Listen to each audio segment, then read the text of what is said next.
আরে সেই না খাটোতে আমার কোমরাতে না ও দয়ার ভাগিনা। তোরা খাট বাদে যদি মোবাইলের কাজ করবে চান তাহলে বাপ বেটা সার্কিট ঘর এন্ড মোবাইল সার্ভিসিং সেন্টারে আসতে পারেন, ভালো সার্ভিস। আসসালামু আলাইকুম, আমি নাট্যকর্মী রঞ্জু। আজকে হচ্ছে এই যে বাপ বেটা সার্কিট ঘর এন্ড মোবাইল সার্ভিসিং সেন্টারে আসছি। এনাদের শোরুমে, সেটা আমার কাছে শোরুমে মনে হচ্ছে, কারণ এত মোবাইল, একটা পুরাতন সব মোবাইল কিন্তু এত সুন্দর করে সাজানো গোছানো। তো এই রাজারহাটের এই প্রতিষ্ঠানে এসে খুব ভালো লাগছে। আর সবচেয়ে বড় কথা হচ্ছে, 2-1 জন যদি আমাকে চেনেন আপনারা অবশ্যই এনাদের দোকানে এসে ভিজিট করবেন।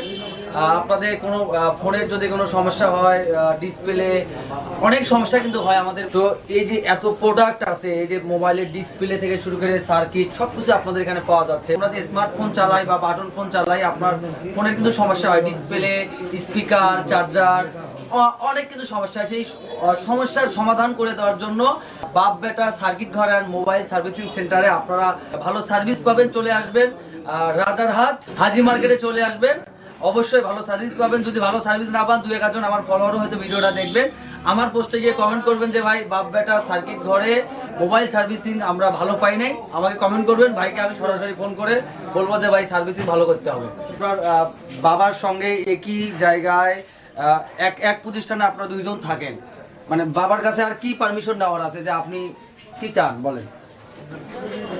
চাওয়া তেমন কিছুই নাই।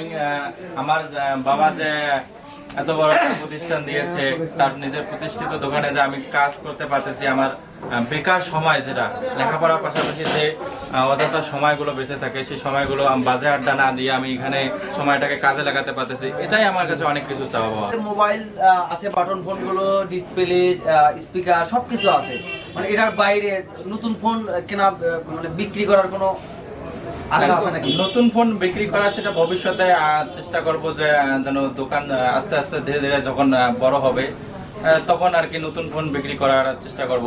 তাছাড়াও এই দোকানের একটা মূল উদ্দেশ্য আছে, নষ্ট ভাঙা যে ফোনগুলো আছে, ফেলে দেওয়া ফোনগুলো, সেগুলো কিন্তু ক্রয় করা হয়। আচ্ছা, বাড়ি যদি 2-4টে ভাঙা মোবাইল থাকে, এখন গাইবান্ধার ভাষায় কই, যদি বাড়ি 2-3টে মোবাইল ভাঙা চুরে থাকে, নিয়ে আসেনি আমার বাপ বেটার কাছে একে সমাধান করে দিবে। আর একটা বিষয় ভালো লাগলো, সেটা হচ্ছে যে ইনি বলছে যে পড়াশোনার পাশাপাশি বাবাকে কিভাবে সাপোর্ট করা যায়, পরিবারকে কিভাবে সাপোর্ট করা যায়। আসলে আমিও একজন, এনার মতো, এনার বয়সের মতো আমারও বয়স, তো এনাকে দেখেও কিছু শেখার আছে। আপনারা অনেক ইয়ং জেনারেশন ভিডিওটা দেখছেন, তো আসলে আমাদের বাবা মারা যে পরিমাণ কষ্ট করে, তাদের এই কষ্টের সময় যদি তাদেরকে পড়াশোনার পাশাপাশি আমরা সাপোর্ট করতে পারি, তাদের কাছে সহযোগিতা করতে পারি, এটা মানে পরবর্তীতে আমাদের কাজে লাগবে। কারণ বাবা মা যে সহায় সম্পদ করে, যে অর্থ সম্পদ করে, যেটা করে সেটা আমাদের জন্যই করে, সন্তানদের জন্যই করে। আমরা সবাই বাবা মাকে ভালোবাসবো, বাবাকে সাপোর্ট করব।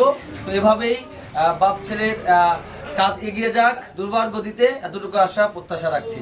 আর আপনারা যে যেখান থেকে এই পেজ বা আইডির মাধ্যমে ভিডিও দেখছেন, অবশ্যই এনাদের পেজ ফলো করবেন, লাইক করবেন, শেয়ার করবেন, কারণ আপনাদের এক একটা ফলো, এক একটা লাইক আমাদের মতো কন্টেন্ট ক্রিয়েটরদের এগিয়ে যাওয়ার অনুপ্রেরণা যোগায়।